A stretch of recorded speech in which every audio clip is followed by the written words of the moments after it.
May mga kwento na hindi agad nasasabi. Mga alaala ng pagkabata na tahimik na humuhubog sa kung sino tayo ngayon.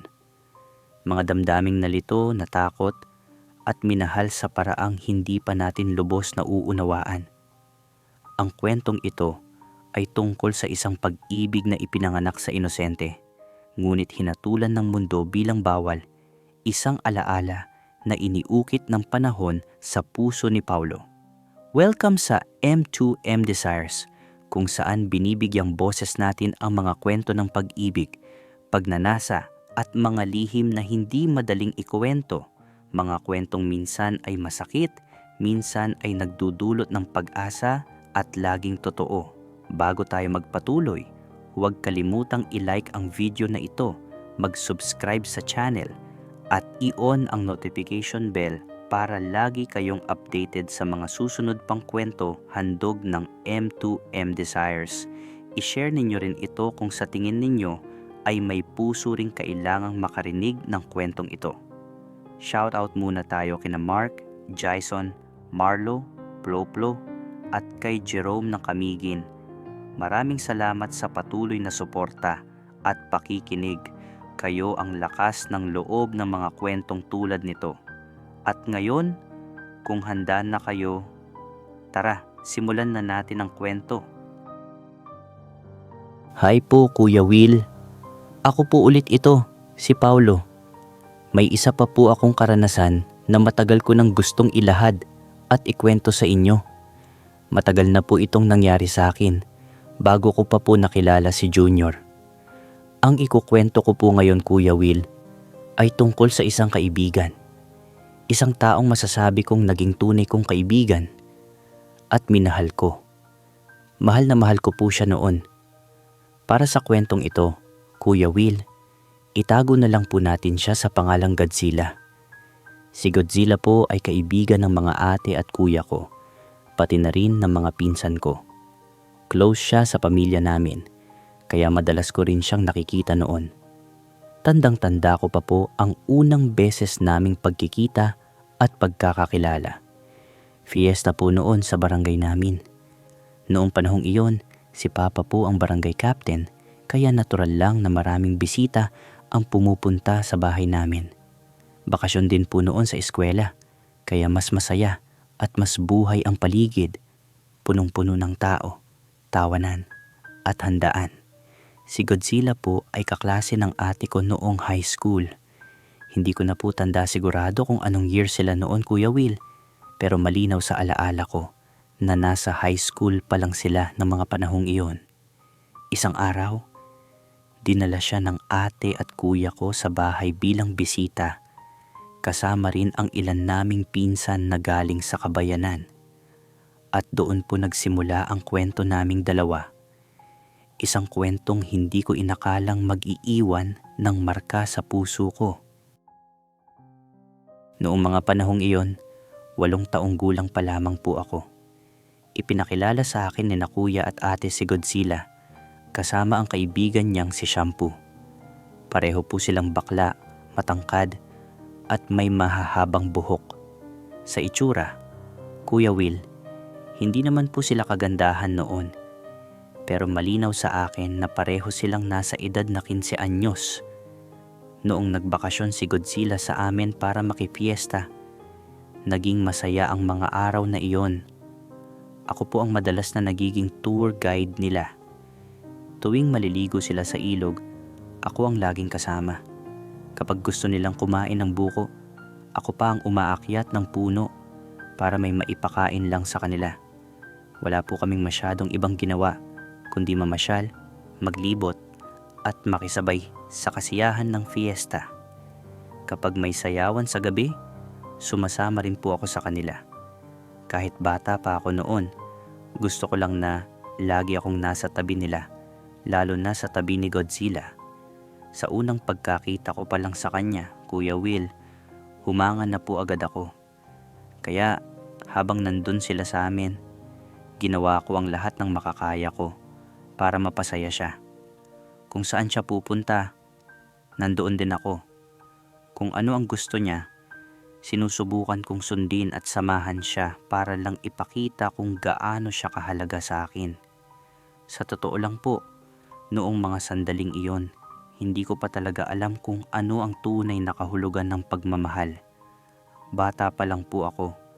Ang alam ko lang noon, mahalaga siya sa akin. Gusto ko siyang laging kasama. Gusto ko siyang palaging nakikita, siya lang, walang iba. Kaya sa loob ng 4 na araw na pananatili nila sa amin, halos wala pong minuto na hindi ko siya sinamahan. Kahit bibili lang siya sa tindahan, sinusundan ko siya at sinasamahan. Ako rin po ang naglalaba ng mga damit niya noon. Sa murang edad ko, ginagawa ko ang lahat ng iyon nang walang reklamo dahil masaya ako basta kasama ko siya. At dumating din ang panahon na natapos ang fiesta sa amin. Kinailangan na nilang bumalik sa bayan at doon po nagtapos ang mga araw na akala ko ay simpleng alaala lang pero kalaunan ay naging bahagi ng buhay ko. Kuya Will, umiyak talaga ako noong umalis sila. Paulit-ulit kong sinasabi sa kanila na bumalik pa sila sa susunod na taon o kahit kailan nila gustong bumalik dahil open naman ang bahay namin para sa kanila. Sa loob lang ng 4 na araw, napamahal na sa akin si Godzilla. Kaya noong paalis na sila, hindi ko napigilan ang sarili ko. Halos tumakbo ako habang sinusundan sila. Umabot pa ako sa dalampasigan, kahit basang-basa na ako, hinabol ko pa rin ang bangka nila. Pero hindi ko na sila naabutan, Kuya Will. Pagkatapos noon, araw-araw akong naghihintay. Araw-araw akong umaasang babalik siya. Tuwing napupunta kami sa bayan, tinatanong ko ang mga pinsan ko kung saan ang bahay ni Godzilla. Pero hindi nila ako tinuturo kung nasaan iyon. Gusto ko rin sana siyang puntahan sa school nila, pero bawal ang mga tagalabas. Lumipas ang ilang taon, Kuya Will. Nakatapos na rin ako ng elementary. Noong panahong iyon, first year high school na ako. Sabay-sabay na ring nag-high school ang mga kapatid ko. 13 anyos na ako noon, Kuya Will. Si Godzilla naman, 20 taon gulang na. Nagtaka ako dahil bumalik siya sa first year high school. Doon ko nalaman na matagal pala siyang tumigil sa pag-aaral dahil kailangan niyang magtrabaho at tumulong sa pamilya nila para mabuhay. Mas lalo ko siyang naunawaan, Kuya Will, at mas lalo rin akong humanga sa kanya. Naging magkaklase kami ni Godzilla. Siya pa nga ang tumutulong sa akin sa mga bagay na nahihirapan ako. At doon ko napagtanto, Kuya Will, hindi na lang pala paghanga ang nararamdaman ko. Mahal ko na si Godzilla. Kuya Will, hindi siya mahirap mahalin. Kaya simula noon, lagi na siyang kasama ko. Ako ang sumasama sa kanya at siya rin ay tumutulong sa akin. Kuya Will, hindi siya tumutulong sa akin sa pinansyal na bagay at hindi rin ako tumutulong sa kanya sa ganoong paraan. Ang tanging paraan namin ng pagtutulungan ay sa pamamagitan ng trabaho. Kapag may trabaho siya o ako, nagtutulungan kami sa kani-kanilang mga gawain. Kung saan siya nagtatrabaho, doon rin ako tumutulong. At ganoon din kung ako ang may trabaho. Doon nagsimula, Kuya Will, ang relasyon namin ni Godzilla. Doon nag-umpisa ang lahat. Tawag ko na sa kanya, asawa ko, at nagpapahalik naman siya sa akin. Tuwing hinalikan ko siya sa labi, sa noo, sa muka, o sa kamay, hindi siya nagrereklamo. Pero kapag sinabi kong, pwede ba kung may mangyari sa ating dalawa? Ayaw niya, Kuya Will. Sabi niya, nirerespeto niya ako at ayaw niyang may mangyari pa dahil bata pa ako noon.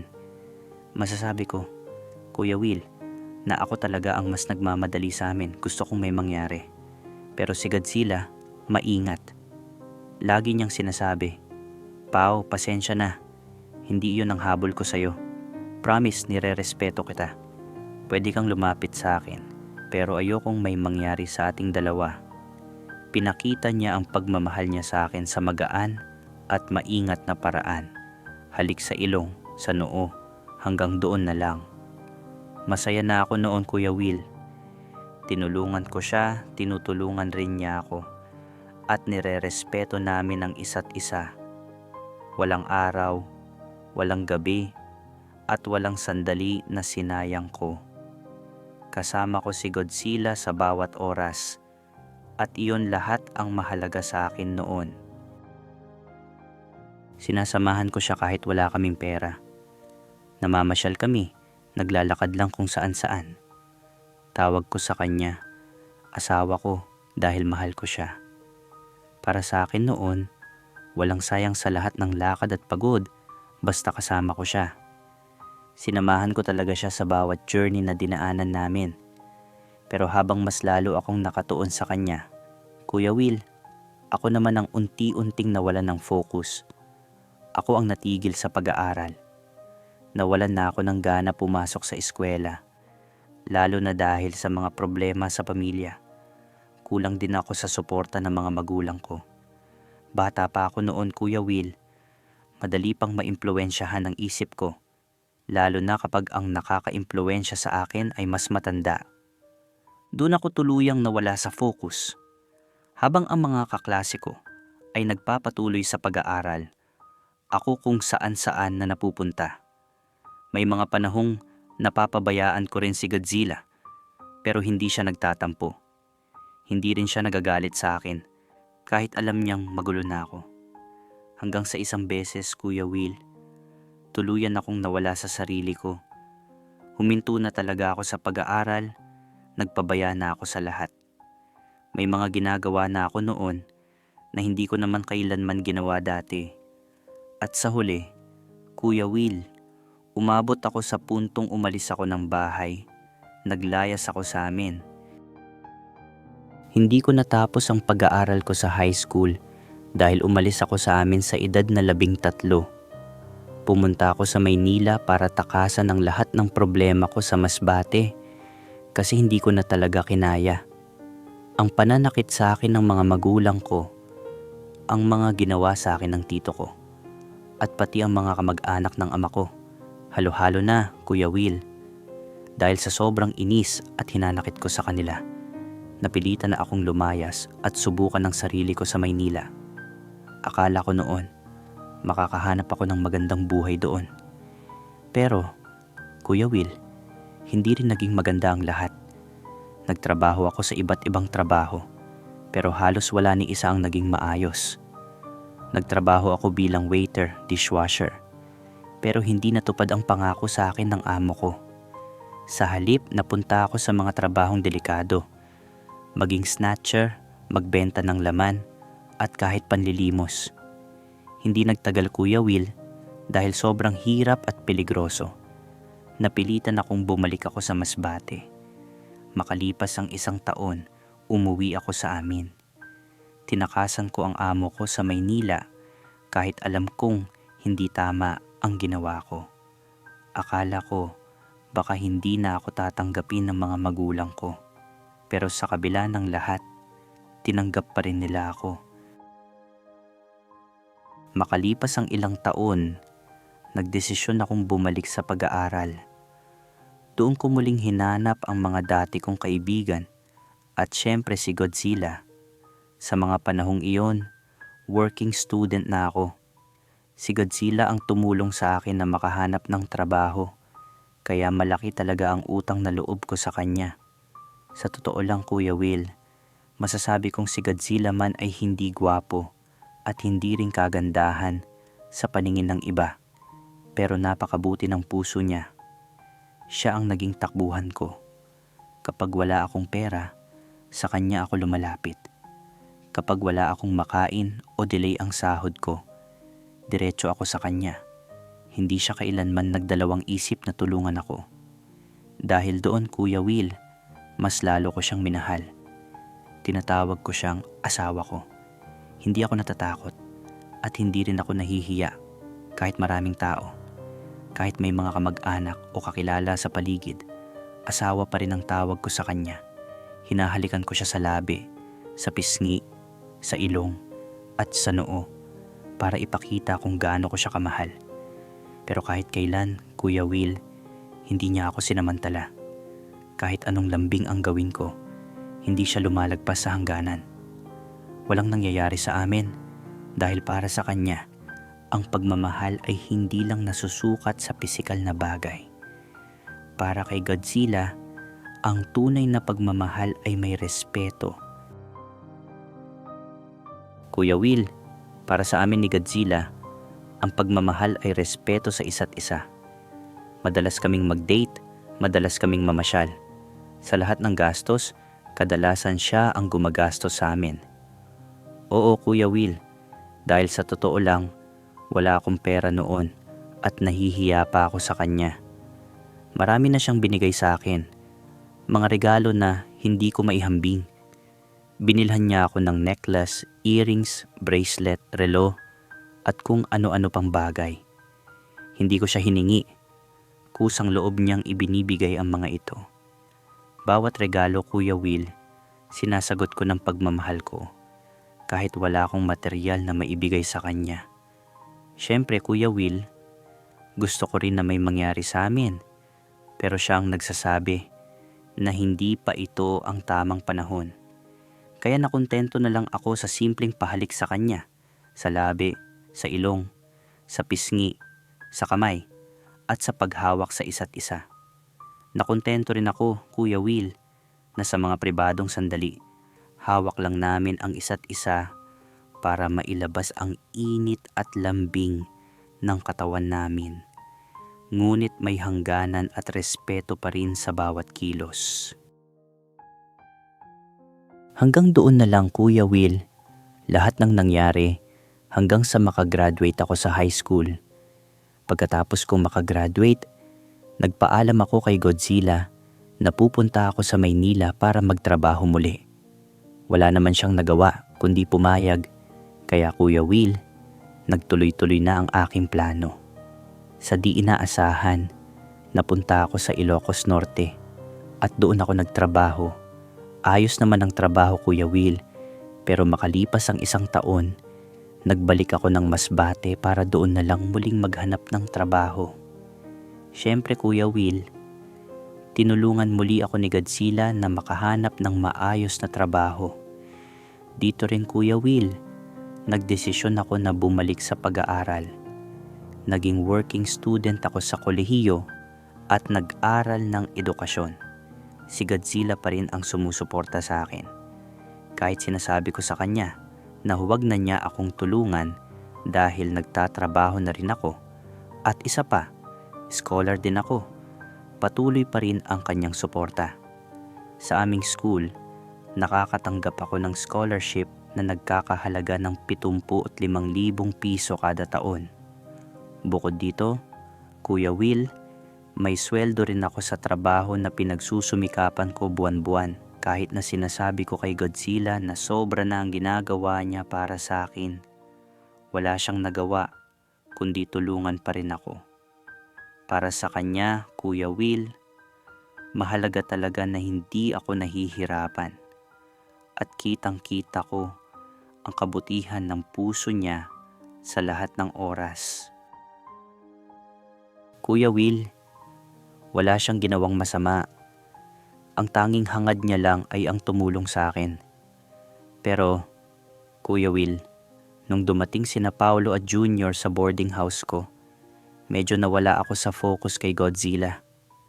Napabayaan ko siya, Kuya Will. Bukod sa abala ako sa 2 trabaho ko at sa pag-aaral, naging busy rin ako kay Paulo at kay Junior. Dahil dito, nawala sa focus ko, nawala sa landas ko si Godzilla. Kasabay pa nito, Kuya Will, nawala rin sila sa akin. Si Junior ay pumunta sa Maynila, si Paulo naman ay ayon sa kanya ay tumakas na kasama ang mga gamit ko. Ang iba pa, mga regalo na binigay sa akin ni Godzilla. Sa di inaasahang pangyayari, Kuya Will, nagkasakit si Godzilla. Tinamaan siya ng COVID-19 at totoo lang, biglaan ang lahat. Hindi man lang ako nakapagpaalam sa kanya. Sa loob ng 3 araw, unti-unti siyang nanghina hanggang sa tuluyan siyang bawian ng buhay. Hindi man lang nakapagpasalamat sa kanya, Kuya Will. Hindi namin nakita ang kanyang bangkay kahit ng mga kamag-anak niya dahil karamihan ay itinapon o nilibing siya sa malayo. Hindi man lang ako nakapagpaalam sa kanya. Kuya Will, sobrang sakit pala kapag ang taong pinakamamahal mo ay bigla na lang mawawala. Walang babala, walang paalam. Bigla na lang siyang kukunin sa iyo ng mundo. Ilang linggo lang matapos mamatay si Godzilla. Ako naman ang tinamaan ng COVID-19. Oh, Kuya Will, ako rin ay nagkasakit. 5 beses akong tinamaan ng COVID-19. Sa totoo lang, hindi ko alam kung bakit nabuhay pa ako. Parang ayaw pa yata akong kunin ng Diyos. Gumaling naman ako, Kuya Will. Pero halos ilang buwan din akong hindi nakapasok sa pag-aaral dahil sa paulit-ulit na pagkakasakit ko. Sa awa ng Diyos, gumaling ako. Nagdesisyon akong bumalik sa pag-aaral pero sa pagkakataong iyon, Kuya Will, wala na si Godzilla. Wala na ang taong laging tumutulong sa akin, sumusuporta sa akin, at naniniwala sa akin. Doon pumasok ang matinding pagsisisi. Sobrang pinagsisihan ko, Kuya Will, na hindi ko man lang siya pinahalagahan ng lubos. Hindi ko siya nasamahan sa pinagdadaanan niya.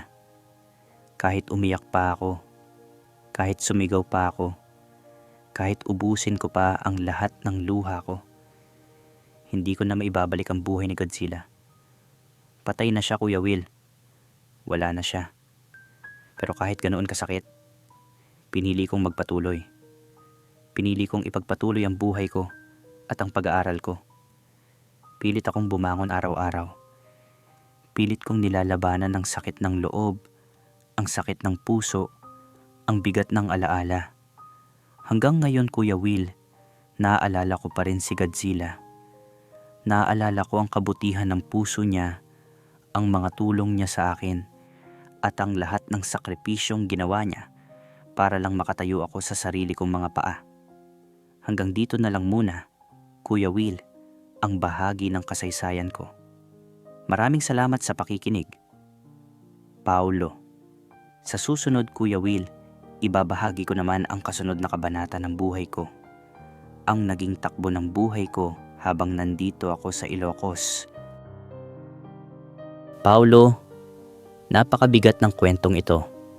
Habang binabasa ko ang iyong liham, ramdam ko ang bawat kirot, bawat saya, at bawat pagsisisi na dinala mo sa loob ng napakahabang panahon. Si Godzilla, isang taong tunay na nagmahal sa iyo nang walang hinihinging kapalit. Isang taong nag-alaga, naggabay, at nananatiling matapat sa respeto kahit pa ikaw mismo ay handang magbigay ng higit pa. Ang ganoong uri ng pagmamahal, Paulo, ay bihira at masakit isipin na napagtanto mo lang ang tunay na halaga niya nang wala na siya. Pero alam mo, Paulo, hindi ka nag-iisa sa ganitong karanasan. Maraming tao ang nakakaranas ng pagsisisi. Yung pakiramdam na sana ay mas pinasalamatan natin ang taong iyon. Sana mas pinahalagahan. Sana mas sinamahan. Ngunit ang nakaraan, Paulo, ay hindi na natin kayang baguhin. Ang tanging magagawa natin ngayon ay magdala ng leksyon mula sa nakaraan tungo sa kinabukasan. Paulo, makinig ka. Ang pagmamahal ni Godzilla sa iyo ay hindi na sayang. Nakatayo ka ngayon dahil sa kanya. Nag-aaral ka, bumangon ka mula sa COVID, at patuloy kang lumalaban sa buhay. Lahat ng yan ay bunga ng binhi na itinanim niya sa puso mo. Ang pinakamahusay na paraan para pahalagahan ang alaala niya ay ipagpatuloy mo ang buhay na pinagsikapan niyang itayo para sa iyo. Huwag kang mabuhay sa walang hanggang pagsisisi. Mahalin mo ang sarili mo, tapusin mo ang pag-aaral mo, at maging taong tulad ni Godzilla, yung taong handang tumulong nang walang hinihinging kapalit. Dala-dala mo siya sa puso mo, Paulo, at sa bawat hakbang mo tungo sa tagumpay, nandyan siya, nag-cheered para sa iyo. Mga ka-desires, Ang kwentong ito ay nagtuturo sa atin ng mahalagang aral. Huwag nating hintaying mawala ang isang tao bago natin sila pasalamatan at pahalagahan. Ang pagmamahal ay hindi laging perpekto. Minsan, napapabayaan natin ang mga taong tunay na nag-aalaga sa atin dahil sa kung ano-anong dahilan, trabaho, ibang tao, o sariling kaguluhan. Pero tandaan natin, ang oras ay hindi tumitigil at ang buhay ay sandali lang. Kaya habang nandito pa ang mga taong mahalaga sa atin, ipakita natin sa kanila kung gaano natin sila pinahahalagahan. Sabihin natin sa kanila ang mga salitang gustong marinig nila. Dahil sa huli, ang pinakamasakit na pagsisisi ay yung sana sinabi ko, sana ginawa ko, sana naman. At sa inyo, mga listeners, ano ang masasabi ninyo sa kwento ni Paulo? May advice ba kayo para sa kanya? O baka naman may katulad din kayong karanasan na gustong ibahagi? Mag-iwan kayo ng inyong mga komento at payo. Mahalaga sa amin ang bawat salitang galing sa inyo. Dahil dito sa programa na ito, magkakasama tayong lumalaban, umiibig at bumabangon. At mga kaibigan, kung mga yun lang kayo nakinig o nanood, huwag kalimutang mag-subscribe sa aming YouTube channel, M2M Desires with Kuya Will. I-click din ang notification bell para updated kayo sa bawat bagong kwento, bawat bagong leksyon, at bawat bagong pag-asa. Like at share din ang video na ito para mas maraming tao ang makarinig ng mga kwentong tulad ni Paulo. Mga kwentong tunay, mga kwentong totoo, at mga kwentong nagpapaalala sa atin na hindi tayo nag-iisa. Hanggang sa susunod na kwento, mga kaibigan, magsikap, magmahal, at huwag kalimutang maging mabuti. Ito si Kuya Will, at ito ang M2M Desires. Paalam at ingat lagi